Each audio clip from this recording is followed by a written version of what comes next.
दोस्तों रिसेंटली पाकिस्तान के prime minister Shahbaz शरीफ UAE United Arab Emirates एक विजिट पे गए। इस विजिट का मेन पर्पस था पाकिस्तान की खराब इकोनॉमिक हालत से डील करने के लिए फाइनेंशियल एड या आर्थिक मदद की गुहार लगाना। आप जानते हैं पाकिस्तान के हालत काफी खराब है, पाकिस्तान दिवालियेपन के कगार पे खड़ा है। इनफैक्ट मैंने भी इसकी एक वीडियो आपके लिए अभी रिसेंटली बनाई थी, आपने देखी होगी।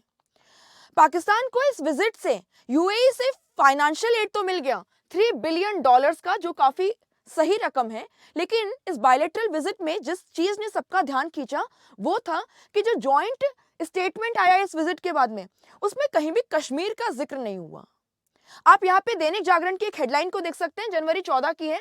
यूएई पाकिस्तान के संयुक्त बयान में कश्मीर का नहीं हुआ कोई जिक्र, पीएम शहबाज शरीफ ने बनाई दूरी। इंडियन का जो आपका इकोनॉमिक टाइम्स है इंग्लिश का, उसने भी कवर किया इसको। No mention of Kashmir in UAE Pakistan joint statement. आप यहाँ पे इस जॉइंट स्टेटमेंट को इंग्लिश और हिंदी में देख सकते हो। ये पाकिस्तान और यूएई के बीच में डिफरेंट एरिनास के अंदर कॉपरेशन कोलैबोरेशन की बात करता है, लेकिन कहीं भी आपको कश्मीर शब्द नजर नहीं आएगा। आप जानते हैं कश्मीर का जो मुद्दा है ये 1947 में पार्टीशन के बाद से ही दोनों देशों के बीच में एक हॉट इशू रहा है। पाकिस्तान कश्मीर के इशू को United nation security council, regional forums, जितने भी मल्टीपल फोरम्स है उसमें रेस करता आया है। थर्ड पार्टीज जो है उनका इंटरवेंशन सीक करते आया है। आप यहाँ पे दिसंबर की ही न्यूज देख सकते हैं। पाकिस्तान ने जब यूनाइटेड नेशंस के अंदर कश्मीर के इशू को रेस किया तो हमारे जो फॉरेन मिनिस्टर हैं एस जयशंकर साहब, उन्होंने पाकिस्तान को बहुत अच्छी तरीके से लताड़ा था। इनफैक्ट यूएई के इस मीटिंग के बाद में भी पाकिस्तान ने एक बार फिर से अमेरिका का इंटरवेंशन चाहा कश्मीर मुद्दे पर और कहा कि आप मेडिएट कीजिए पाकिस्तान और भारत के बीच में कश्मीर इशू पे।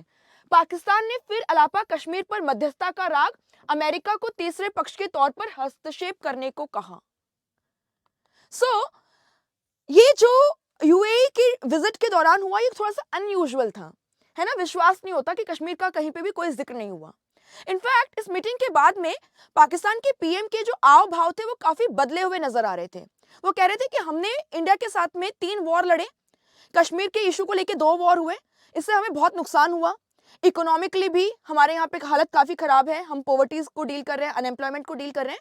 सो हम चाहते हैं कि भारत और पाकिस्तान बैठे और इन इश्यूज को पीसफुली रिजॉल्व करें। समझदारी नजर आ रही थी, बट पाकिस्तान बीइंग पाकिस्तान, उन्होंने अपने स्टेटमेंट से रिट्रैक्ट कर लिया और कहा कि ये सब तभी हो पाएगा जब आपने जो एब्रोगेशन ऑफ आर्टिकल 370 किया है, 370 आर्टिकल जो है इंडियन कॉन्स्टिट्यूशन का, उसको जो आपने हटाया है, आप उसको वापस से रीइंस्टेट करते हैं। अब यहाँ पे हम अगर भारत के स्टांस को देखें, भारत का हमेशा से ये स्टांस रहा है कि हम जम्मू एंड कश्मीर को इंटीग्रल पार्ट ऑफ इंडिया मानते हैं। अब union territory of Jammu and Kashmir and union territory of Ladakh जो है वो भारत का इंटीग्रल पार्ट है, अभिन्न अंग है। इसमें कोई डिस्कशन नहीं होगा। डिस्कशन होगा तो अब पीओके पे होगा, पाकिस्तान ऑक्यूपाइड कश्मीर पे। आप 10 जनवरी की न्यूज देख सकते हो, गिलगिट बल्तिस्तान के अंदर प्रोटेस्ट हो रहे हैं कि हम इंडिया के साथ रीयूनियन चाहते हैं और इंडिया का भी यही स्टांस है। यूएई इससे बहुत अच्छी तरीके से वाकिफ है और कहा जा रहा है इस जॉइंट स्टेटमेंट के अंदर कश्मीर का जो ये मुद्दा रेज नहीं किया गया, ये यूएई के नकारने पे ही हुआ है, वरना पाकिस्तान जरूर कश्मीर के इशू को रेकअप करता। अब बात यह है कि भाई जब यूएई एक इस्लामिक कंट्री है, ऑर्गेनाइजेशन ऑफ इस्लामिक कंट्रीज जो ग्रुप है उसका मेंबर है पाकिस्तान के साथ साथ में, और पाकिस्तान के साथ में काफी अच्छे रिलेशनशिप्स भी है, मैं आपको बता दूं, तो फिर वो इंडिया का सपोर्ट क्यों कर रहे हैं? इसके कुछ रीजंस हैं, है ना। जियोपॉलिटिक्स इतनी आसान नहीं होती, वी विल डिस्कस, बट आगे बढ़ने से पहले आप मेरे बारे में ब्रीफ में जान लीजिए। I am Sonpriya, text book के सुपर कोचिंग आईएएस प्लेटफॉर्म पे मैं आपकी हिस्ट्री, आर्ट एंड कल्चर की क्लासेस लेती हूँ। आप मेरे साथ कनेक्ट कर सकते हैं रोज सुबह 11:45 से 12:45 की लाइव क्लास में, और साथ ही साथ में टेक्स्ट बुक की ऐप पे 1:30 PM एक मास्टर क्लास के लिए। इसके अलावा बच्चों आप Telegram channel history by Sonpriya ma'am join कर लो, इस वीडियो की पीडीएफ आपको वहां पे मिल जाएगी। बात करते हैं यूएई और भारत के रिलेशनशिप्स की। 2014 में जब से मोदी गवर्नमेंट बनी, तभी से पीएम मोदी 2015 में यूएई एक विजिट पे गए और ये कुछ 40 सालों के बाद हो रहा था। इट वाज आफ्टर 4 डेकेड्स कि कोई हाई डिग्नेटरी यूएई के विजिट पे गया है। इसके बाद में बायलैटरल विजिट्स जो हैं उसका एक दौरा चलता रहा। इनफैक्ट मैं आपको बता दूं, जब अगस्त 2019 में हमने आर्टिकल 370 को एब्रोगेट किया। इसके बाद में जब हमने आपके जम्मू एंड कश्मीर को बाइफरकेट करके 2 यूनियन टेरिटरीज बनाई, तभी भी यूएई ने इंडिया का साथ दिया, न कि पाकिस्तान का। उन्होंने बहुत ही क्लियरली कहा, आप यहां पे देख सकते हैं न्यूज़पेपर के अंदर, बियॉन्ड का कटिंग है ये। उन्होंने कहा कि जो बाइफरकेशन है जम्मू एंड कश्मीर का, या आर्टिकल 370 का जो रिमूवल है, वो इंडिया का इंटरनल मैटर है, भारत का आंतरिक मामला है। हम बस चाहते हैं स्टेबिलिटी और पीस बनी रहे। ये जो चेंज इन रिलेशनशिप हम देख रहे हैं, यूएई के जो आव भाव चेंज हुए, भारत की तरफ रुख किया है पाकिस्तान को छोड़ के, ये क्यों हुआ? तो यहां पे इंडिया की जो राइजिंग पॉपुलैरिटी है as a global leader, and India जहां जहां पे जिन सेक्टर्स के अंदर यूएई को हेल्प कर सकता है, उसको हमें थोड़ा सा देखना होगा। यूएई जानता है पाकिस्तान की खुद की हालत बहुत खराब है ना, it is good for nothing. वहीं पे इंडिया यूएई को हेल्प कर सकता है जब यूएई अपनी इकोनॉमी को डाइवर्सिफाई करने की कोशिश कर रहा है, नॉलेज बेस्ड इकोनॉमी की तरफ जा रहा है, ऑयल से थोड़ा सा डाइवर्सिफाई कर रहा है इकोनॉमी को। वही एजुकेशन हो गया, हेल्थ हो गया, आर्टिफिशियल इंटेलिजेंस हो गई, स्पेस हो गया, साइंस टेक हो गया, डिफेंस हो गया, हर जगह इंडिया जो है वो यूएई का एक बेटर पार्टनर बन सकता है, न कि पाकिस्तान। हम आपको बता दें कि जब इंडियन पीएम विजिट पे गए, उसके बाद में जो बायलैटरल विजिट्स का एक सिलसिला शुरू हुआ, ये कंटिन्यू रहा। 2017 में रिपब्लिक डे के गेस्ट जो हैं वो क्राउन प्रिंस शेख मोहम्मद बिन जायद अल नहयान ये आए। उस टाइम पे क्राउन प्रिंस हुआ करते थे। इनफैक्ट 2019 में यूएई का जो हाईएस्ट सिविलियन अवार्ड है, द जायद मेडल, ये पीएम मोदी को दिया गया। और मैं आपको बता दूं, 2019 के अंदर ही पाकिस्तान के लाख रिजर्वेशंस के बाद में भी अबू धाबी ने इंडिया को Organisation of Islamic Cooperation, OIC जो ग्रुप है, उसमें गेस्ट ऑफ ऑनर की तरह इनवाइट किया था। आपको यहां पे देखना होगा कि यूएई के अंदर 3.5 मिलियन इंडियंस, जो कि यूएई की पॉपुलेशन का 30% हिस्सा है, वो रहते हैं। जहां ये इंडिया को रेमिटेंसेस से हेल्प करते हैं, वहीं ये यूएई की इकोनॉमी में भी बहुत ज्यादा कंट्रीब्यूट कर रहे हैं। इस बात को हमें ध्यान रखना होगा। यूएई और इंडिया एक दूसरे के सेंटिमेंट्स को रिस्पेक्ट करते हैं, और इसीलिए अबू धाबी में एक मंदिर बनाने के लिए यूएई गवर्नमेंट ने 26 एकर्स ऑफ लैंड दिया है। अगर हम इकोनॉमिक रिलेशनशिप की बात करें तो 2021 के अंदर दोनों का बायलैटरल जो ट्रेड है वो 43.3 बिलियन यूएस डॉलर्स था। अब इसको आगे बढ़ाने के लिए 2022 में, यानी पिछले ही साल, दोनों ने कॉम्प्रिहेंसिव इकोनॉमिक पार्टनरशिप एग्रीमेंट या एफटीए किया है, जिसका टारगेट है कि आने वाले 5 साल में, यानी 2027 तक, 2027 तक बायलैटरल ट्रेड को 100 बिलियन यूएस डॉलर्स तक ले जाया जाए।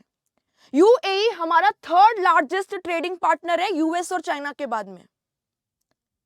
इकोनॉमिकली भी दोनों के रिलेशनशिप्स काफी स्ट्रांग हैं, और इंडिया को, जैसा मैंने आपको बताया, मल्टीपल सेक्टर्स में यूएई को हेल्प कर सकता है, चाहे फिर वो आपका space, artificial intelligence, health, science, technology, innovation, कुछ भी हो जाए। और वहीं यूएई भी जम्मू एंड कश्मीर के अंदर भी इन्वेस्ट करने को तैयार है, और उन्होंने कहा है कि हम एक multi modal logistics park and hub बनाना चाहते हैं जम्मू एंड कश्मीर के अंदर। पाकिस्तान इससे बिल्कुल खुश नहीं था। पाकिस्तान चाह रहा था यूएई इंडिया को बोल दे कि भाई Jammu and Kashmir disputed territory, हम यहाँ इन्वेस्ट नहीं करेंगे। बट इन्वेस्टमेंट का वादा जो किया है यूएई ने, ये इंडिया के स्टांस को प्रूव करता है कि जम्मू एंड कश्मीर इंडिया का हिस्सा है। It is an integral part of India, including आपकी union territory of Ladakh obviously. साथ ही साथ में इंडिया ने जो फर्स्ट ओवरसीज आईआईटी बनाने की प्लानिंग करी है, वो अबू धाबी के अंदर होगी। दोनों आप देख सकते हैं एजुकेशन के सेक्टर में भी कोलैबोरेट कर रहे हैं। वहीं पे जो फर्स्ट नैनो सैटेलाइट यूएई ने लॉन्च करी, वो भी हमारे श्रीहरिकोटा से की गई। दोनों I2U2 जो रिसेंटली एक ग्रुप बना है, इसके मेंबर हैं, जिसमें इंडिया और यूएई के अलावा इजराइल और यूएस हैं, और ये बहुत ही तगड़ा ग्रुप है। आप देखो, इजराइल के पास टेक्नोलॉजी है, यूएई के पास पैसा है, यूएस के पास टेक्नोलॉजी है, इंडिया के पास में एक स्किल्ड लेबर फोर्स है, मार्केट है, टेक्नोलॉजी है, सब है। ये चाहें तो मचा सकते हैं, बहुत अच्छा कर सकते हैं। यूनाइटेड नेशन सिक्योरिटी काउंसिल में इंडिया की जो परमानेंट मेंबरशिप के लिए डिमांड है, इसको यूएई सपोर्ट करता है। यूनाइटेड नेशंस की सिक्योरिटी काउंसिल या यूएनएससी में जो रिफॉर्म्स हैं, उसमें भी यूएई इंडिया के साथ खड़ा है। दोनों की ईगल एक्सरसाइज होती है एयरफील्ड के अंदर। काउंटर टेररिज्म में दोनों कोलैबोरेट कर रहे हैं। सो मल्टीपल सेक्टर्स में आप देख सकते हो यूएई और इंडिया कोलैबोरेट कर रहे हैं। इसी स्टेटमेंट को ध्यान में रखते हुए दिसंबर 12 को आप एस जयशंकर जो हैं उनके स्टेटमेंट को देख सकते हैं। India UAE want to use their relationship to shape the changing world, कि द वर्ल्ड इज चेंजिंग, हम इसमें केवल सरवाइव नहीं करना चाहते, हम इसको शेप करना चाहते हैं। और ये हमें कहीं ना कहीं बताता है यूएई और इंडिया की relationship day by day stronger होती जा रही है, और इसीलिए यूएई ने कश्मीर के इश्यू पे पाकिस्तान को सपोर्ट नहीं किया है शुरू से, स्पेशली हमारी इस गवर्नमेंट के आने के बाद से। इंडिया और यूएई जो हैं उन्होंने ग्रीन हाइड्रोजन डेवलपमेंट के लिए भी एक एमओयू साइन किया 13 जनवरी को, और अब रिसेंटली आप यहां देख सकते हो 15 जनवरी की ही न्यूज है। दोनों जो हमारा इंटरनेशनल सोलर अलायंस का प्रिंसिपल है, one sun one world one grid, renewable energy में हम इंटरकनेक्टिंग ग्रिड्स जो हैं वो बनाएं, उसके चलते बहुत जल्दी दोनों एक डील साइन करने वाले हैं, ऐसा इंडिया के आपके आरके सिंह जो हैं उन्होंने बताया है। India UAE close to deal on renewable electricity grid link, यानी इंडिया की रिन्यूएबल एनर्जी की जो इलेक्ट्रिसिटी ग्रिड होगी उसको यूएई की रिन्यूएबल एनर्जी की ग्रिड से कनेक्ट किया जाएगा। सो आप देख सकते हो दिन प्रतिदिन दोनों के बीच में जो कोलैबोरेशन है, कोऑपरेशन है, वो डाइवर्सिफाई होता जा रहा है, स्ट्रॉन्ग होता जा रहा है, और ये पॉसिबल हो पाया इंडिया का ग्लोबल स्टेज पे जो राइजिंग स्टेचर है, जो बढ़ते हुए कदम है, उसके वजह से। इंडिया ग्लोबल साउथ का लीडर ऑलरेडी बन चुका है और अब टाइम आ गया है ग्लोबल लीडरशिप की तरफ बढ़ने के लिए।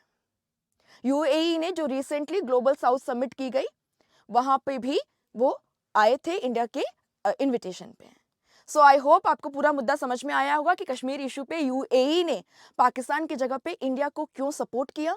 अगर आपको वीडियो पसंद आया है तो इसको लाइक करना मत भूलिएगा, जरूर इसको शेयर कीजिए अपने दोस्तों के साथ में, और अगर आपने अभी तक चैनल को सब्सक्राइब नहीं किया है तो सब्सक्राइब करके बेल आइकन को प्रेस कर दीजिए। और दोस्तों मैं आपको यहाँ पे बता दूं कि अगर आप सुपर कोचिंग के कोर्स को परचेस करेंगे तो आपको यहाँ पे 1 साल में कंप्लीट प्रिपरेशन करवाया जाएगा।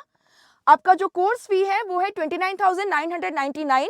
लिंक डिस्क्रिप्शन में फर्स्ट लिंक जो दी गई है वो है, आपको बस कूपन कोड यूज करना है, Sonpriya, SONPRIYA। Thank you so much.